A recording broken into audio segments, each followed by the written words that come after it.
An Luch, bunaithe an ghearrscéal the mouse le John D. Sheridan. I dosach boire, rinne me ma dhíthal, a ligint orm nach raibh sé an. Gur clár díoscánach ar lár, nó séad gaotha a rinne an fachram. Ach nuair dáin sé aspalla ar feadh gá lá, bhí mé den túram go raibh sé imimethe. Ar an tríú ihe dill sé, agus thuig mé an sin gur tháinig sé le cónaí. Caithfí gur bhain sé tríal as tithe eile san astáit, ach ní raibh sé sásta. Ba nádúrtha an rud é gur tháinig sé nuair ba cheart dó, tamalín tar éis mám ihe. Má leanann tú a chéard nó má chéard, ní hiagla dul amán ibre go dtí go bhfuil tost agus suaimhneas sa teach. Déanann tú do thuid ibre nuair atá an gnáth éanra faoin na blancéad. Maidir a bháin uaim, mí bhéasach, rinne mé casacht, bhog mé ma hosa, chreap mé ar thathír, gob sé amach. Tháinig mé na tlúsa beaga an sróinín a thuúla bídeacha. Bhí a cheann ar nó sméaragh.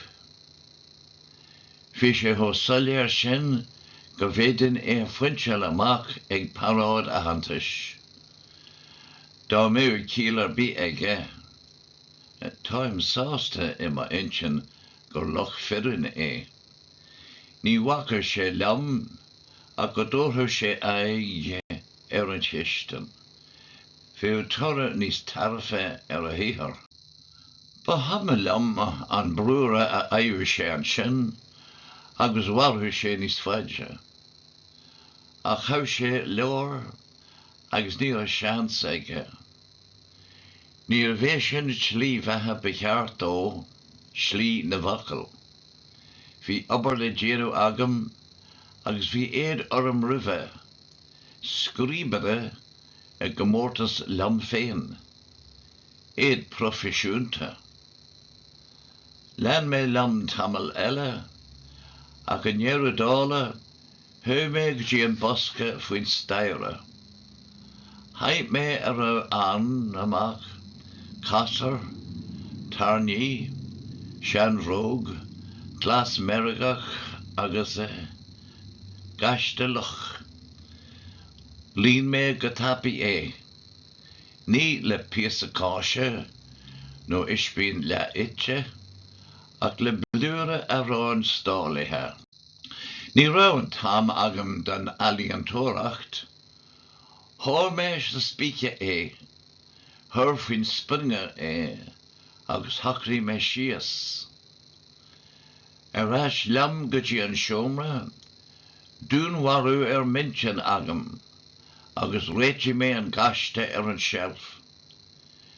Bhí gach seansaigh an loch. Ní buide ceart a bhí an, ní raibh bolle as, agus táim cinnte go raibh an lochín ag fécint orm ar an ama. Ach ní raibh sé ilte. Ní raibh taithí aige ar chruatan an tail. Béidir go loch túiche bhí an, straid séir a saoil na cathrach. Is léir gur dhíleachta é an créatar bocht ainis. Ba dhearr go bhacha mé a rí sé. Bhí sé ar a bhar a cíní ag ri I dteo an líocháin. Thórthain an leor air go raibh de bhéir agus mangu gaiire ar a bhéal. Bhí sé ar bís. Cheantaí sé agus teach sé orm. Ní raibh amhras air. Níor thug sé seans dó féin. Seans ná leathheans. Bhuailí sé buite, uair amháin, mal glúiseacht. Tharla sé go taban, grid an gaiste go toradach go tapaí. Mario an tarché, hí fuisiú sa bhás. Bhí me ceantach sa gníomh grána. Thor mé uam an chlóisgríomháin. Chraig mé cilín an bháis. Seo hanis mé ag scríomhart lí carad. Scríbe áil mé féin. Dearan nach bhfuil mór an daoine an a olmhaí gaiste agus a an ag fecint ar an íbartach ag fórmhais gan acail gan dhiosc. Níor thugann gníomh biseach de haidján ma bheithe. Bhí trú crí orm. Bhí sé tho beag sin agus deag sé ró lua. Ní rah ar a intin choristeach orm, ach ní rah mé sásta an dara scríbe a bheith imchuideachta. Cén fáil nach neachí sé go dtíon chiisten. Bhí flúirse cáiste an, agus déad sé béle bra a bheith aige. Ach bhí tóir aige ar an litríocht, agus bin chúis leis an treblóid go léir. Thug sé dúshlán fum, agus deag sé go déras. Amatí smuoine am agus mé ag abar déanach san ihe.